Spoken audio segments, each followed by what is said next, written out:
The art of social engineering. What exactly is social engineering? Well, if you were to look up the term on Wikipedia, you would find the act of manipulating people into performing actions or divulging confidential information. In other words, social engineering involves manipulating others to gain access to their private information, including bank accounts or even computer system access. However, according to Christopher Hadnagy, social engineering is much deeper than that. For instance, perhaps you've been convinced by a salesperson to buy something that you neither needed nor wanted. Or maybe as a child, you convinced your parents to allow you to do something you probably shouldn't have. You see, social engineering is used in everyday interactions, from teachers convincing their students to complete an assignment to doctors convincing patients to reveal personal information. Therefore, Hadnagy defines social engineering in his own words. He states that the true definition is the act of manipulating a person to take any action that may or may not be in the target's best interest. This may include obtaining information, gaining access, or getting the target to take a certain action. There are many types of social engineers, including hackers, spies, identity thieves, scam artists, disgruntled employees, penetration testers, also known as pen testers, and even salespeople, the government, and doctors and lawyers.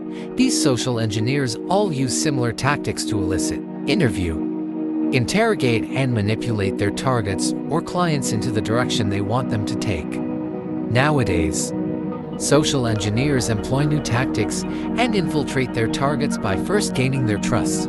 For instance, many will take on the role of an IT specialist and convince employees to give them the information they need to infiltrate the system, making stealing information as easy as having a simple conversation. To show how easy it is for social engineers to acquire information, Hadnagy gives the example of the time he saw a placemat at a restaurant that had a $1.50 off coupon for a local golf course. To take advantage of the offer, you only had to provide your name, street address, date of birth, and a password for an account that would be set up and sent to your email address.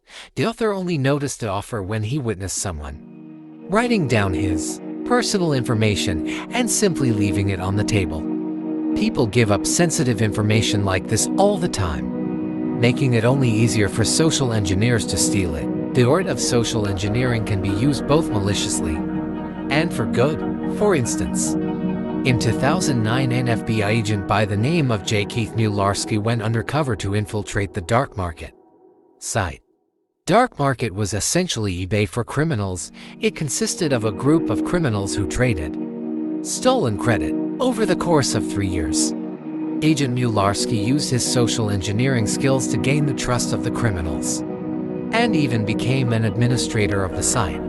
His skills paid off, and the sting operation eventually led to 59 arrests and prevented over $70 million in bank fraud. No matter how social engineering is used, it is a skill that must be mastered to be successful.